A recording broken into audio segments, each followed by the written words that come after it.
So this is the second effort in trying to do section 2 of chapter 17.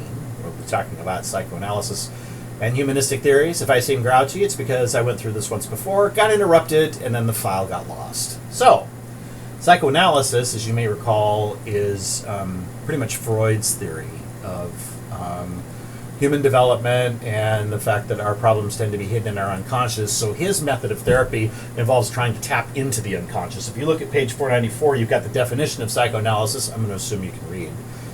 But then we'll talk about three of the concepts that come about through this. First is, in one effort to tap into the unconscious, Freud would employ free association, which pretty much you can just talk about word association. So like one possible way to view this, Freud or the therapist would state, what's the first word that comes to your mind when you say bird? Then I might say wings.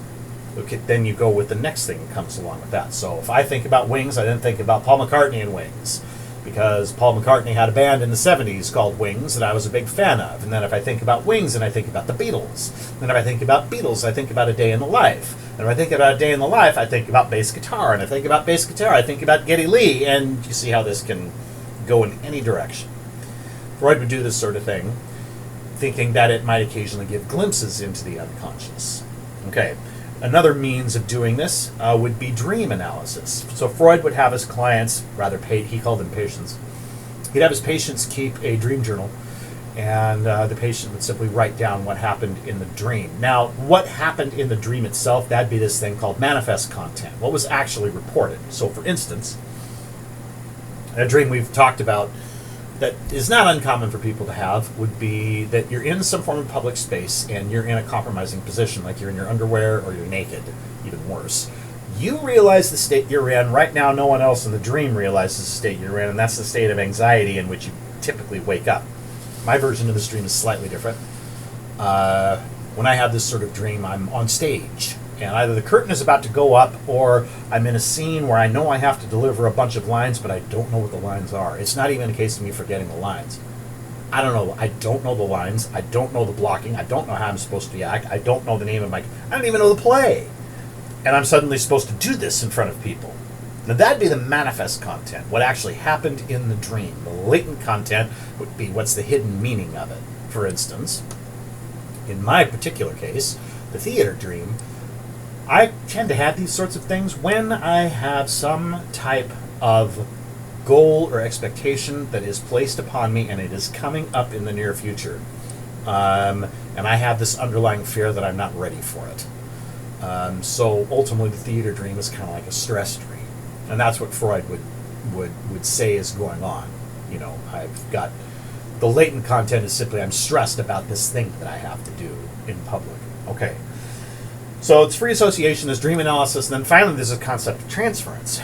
I spoke to fifth period about this example, and I'm going to provide you a video version of it. I'm hoping I can insert it in here. I'm not sure. I don't know if I have the editing software, so maybe you're going to have to look for that link a little bit later. So, in the event the link comes up later, look for the link Ordinary People. Okay, and it's a great illustration of transference. So at any rate, my particular example was I'd been working with this young woman in the clinic, and I was a graduate student. I wasn't even an intern.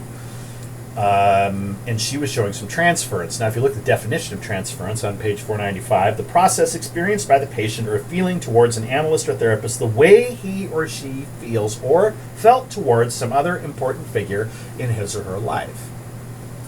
As I worked with this young woman, and she was my age, probably a little younger, I think she was an undergraduate, she started getting increasingly flirtatious with me.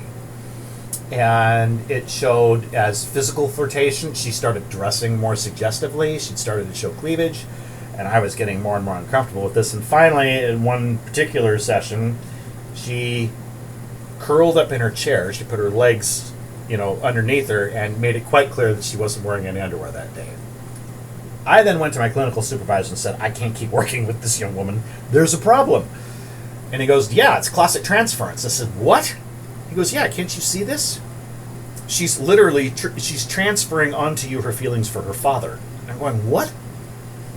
And my clinical supervisor said, look, we've talked about this case. What is in her background? I didn't share with you what was in her background. She'd suffered sexual abuse at the hands of her father.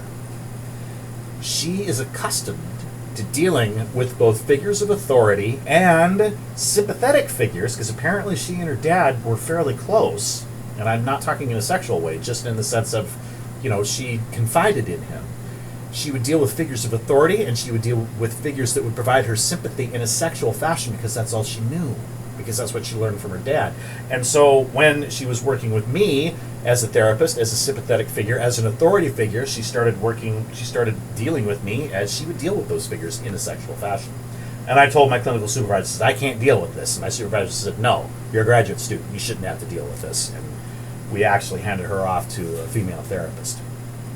I'm going to attempt to insert at this point the excerpt from Ordinary People. If I can't manage it and the video keeps going, then you need to click on the link once this video is over, or you can go ahead and click on it now.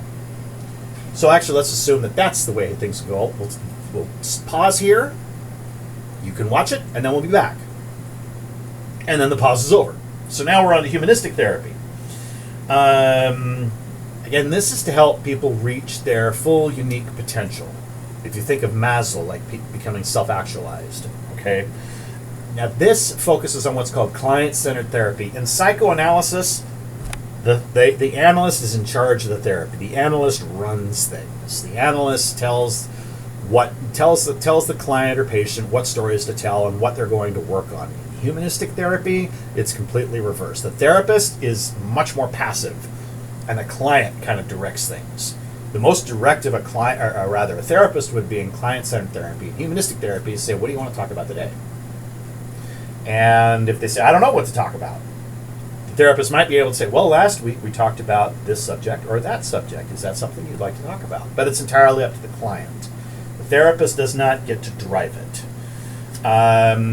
If you look at the concept at the bottom of page 496, you talk about non-directed therapy. That's what I was trained in. You look at the concepts of active listening on the next page, 497, that I described in the prior lecture. This is critically, centrally important to humanistic therapy. You have to show the client that you're interested and that you understand well what it is that they're saying. And finally, there's this concept of unconditional positive regard. The therapist has to view the client with an entirely open, favorable view. The therapist cannot correct. The therapist cannot say anything that really is negative towards the client, because that unconditional positive regard, that definition, a therapist's consistent expression of acceptance of the patient. If you're saying no, or if you're saying you're wrong, or if you're saying you're insane, then you're placing a judgment on the client. And in client-centered therapy and humanistic therapy, the judgment upon the client is verboten. You do not do that.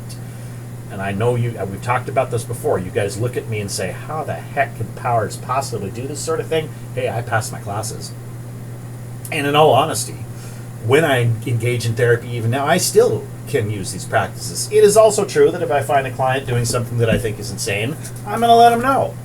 But often I will simply say, instead of saying what you're doing is wrong, I can say, well, how's that working out for you? Okay, is your life better?